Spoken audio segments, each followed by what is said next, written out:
Translasi adalah proses sintesis polipeptida dengan menggunakan informasi genetik yang dikode pada suatu molekul mRNA. Translasi sendiri adalah rangkaian dari proses ekspresi protein dari DNA. Translasi akan terjadi pada ribosom.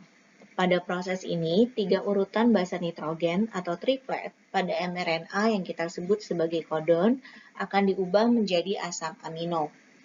Setiap kodon yang berbeda tentunya akan memiliki asam amino yang berbeda. Kita bisa melihat pada gambar berikut, yaitu kamus kode genetik untuk menentukan jenis asam amino sesuai kodonnya. Di sini kita bisa melihat apabila kita memiliki kodon yaitu CGU, maka akan ditranslasikan menjadi asam amino arginin. Hal ini berbeda jika kita memiliki kodon yaitu ACU, maka akan dikodekan atau akan ditranslasikan menjadi treonin.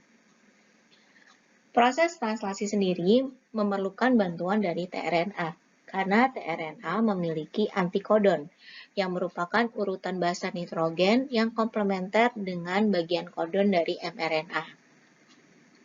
Setiap asam amino digabungkan dengan tRNA sesuai dengan enzim sintetase tRNA amino asid.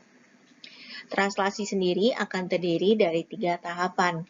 Yang pertama adalah tahapan inisiasi, elongasi, dan juga tahapan terminasi. Detail terkait tahapan-tahapan ini akan kita bahas pada slide-slide berikutnya. Slide kedua, anatomi ribosom. Untuk memulai diskusi tentang proses translasi, maka kita harus melihat dulu anatomi dari ribosom. Ribosom sendiri akan terdiri dari 2 subunit yang kita sebut sebagai subunit besar dan juga subunit kecil. Keduanya memiliki bagian-bagian yang berbeda dan juga fungsi yang berbeda pada proses translasi. Pada subunit kecil akan terdapat sisi pengikatan dengan mRNA atau yang kita sebut sebagai mRNA binding site. Subunit kecil inilah yang berfungsi untuk mengenali start codon atau kodon AUG. Kemudian untuk subunit besar akan terdapat 3 sisi pengikatan. Yang pertama kita sebut sebagai A site, yang kedua kita sebut sebagai P site, dan yang ketiga kita sebut sebagai E site. A site sendiri adalah sisi pengikatan untuk tRNA yang baru. Sedangkan untuk P site biasanya adalah untuk lokasi polimerisasi. Dan juga untuk E site adalah lokasi di mana tRNA akan meninggalkan ribosom. Slide 3, inisiasi translasi. Slide 3, inisiasi translasi. Sekarang mari kita bahas tentang inisiasi translasi. Tahapan ini diawali dengan subunit kecil dari ribosom yang menempel pada untai mRNA. Setelah subunit kecil menempel pada untai mRNA, maka subunit kecil ini akan berjalan pada untai mRNA untuk mengenali start codon. Ketika subunit kecil sudah menempel pada bagian start codon atau sudah menemukan area start codon, maka tRNA inisiator dengan antikodon yaitu UAC akan menempel kepada bagian dari kodon mRNA. tRNA ini akan membawa asam amino yaitu metionin. Tahapan ini dilanjutkan dengan terbentuknya kompleks inisiasi translasi, di mana subunit besar akan menempel pada untai mRNA dan juga pada subunit kecil. Proses ini atau pembentukan kompleks ini dibantu dengan energi yang berasal dari hidrolisis GTP. Kita bisa melihat sendiri bahwa pada kompleks inisiasi translasi, RNA yang membawa metionin akan terletak pada sisi P site. Tahap berikutnya adalah elongasi translasi, di mana pada tahapan ini akan terdiri dari beberapa step. Yang pertama adalah pengenalan kodon, kemudian pembentukan polipeptida, dan yang ketiga adalah translokasi. Kita mulai dengan pengenalan kodon. Pada tahap pengenalan kodon, maka tRNA berikutnya akan berikatan pada sisi A site.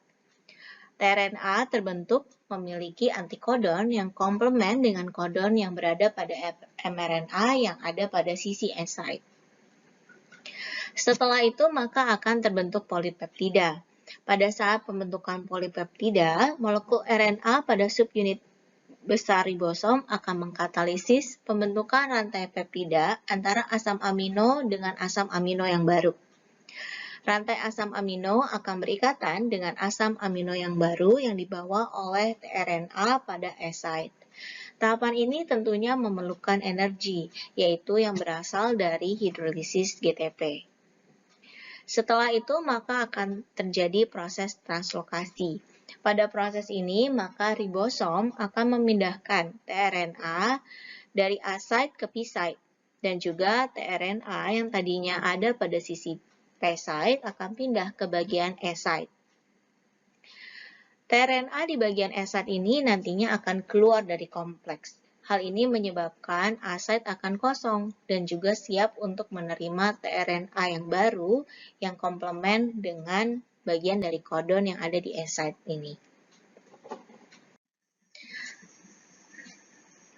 Tahap yang terakhir adalah terminasi, di mana tahapan ini akan diawali ketika ribosom mencapai stop kodon pada bagian mRNA.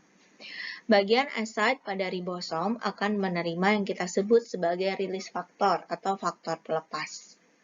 Faktor pelepas inilah yang akan menstimulasi hidrolisis ikatan antara polipeptida dengan tRNA pada P site. Hal ini menyebabkan pelepasan polipeptida pada ribosom.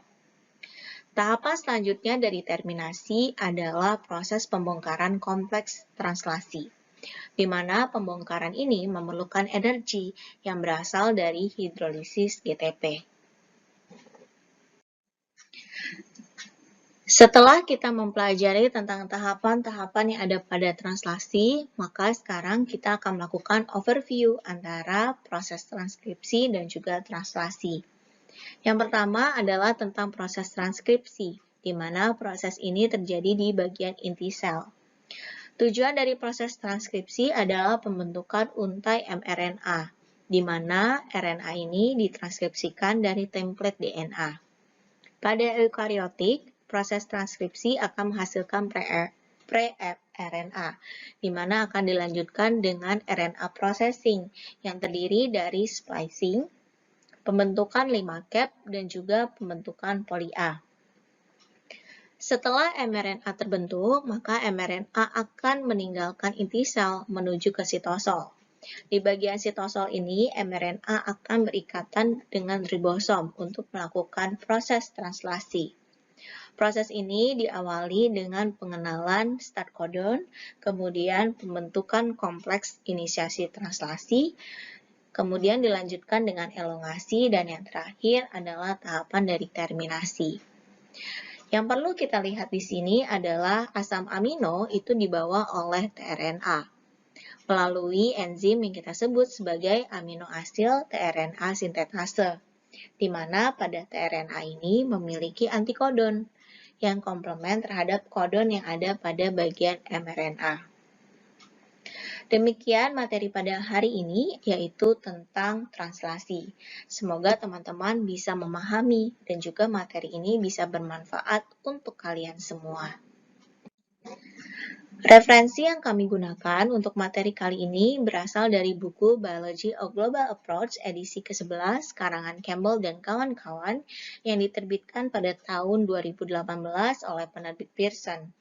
Selain itu, kami juga menggunakan buku Microbiology and Introductions karangan Tortora dan kawan-kawan yang diterbitkan di tahun 2018 oleh penerbit Pearson. Kami juga menggunakan bahan dari buku biologi untuk SMA dan MA kelas 12 yang diterbitkan oleh Irnang Ningtyas. Kami juga menggunakan buku biologi untuk SMA dan MA kelas 12 yang dikarang oleh Irnang Ningtyas dan diterbitkan di tahun 2018 oleh penerbit Erlangga. Sampai jumpa pada video-video berikutnya.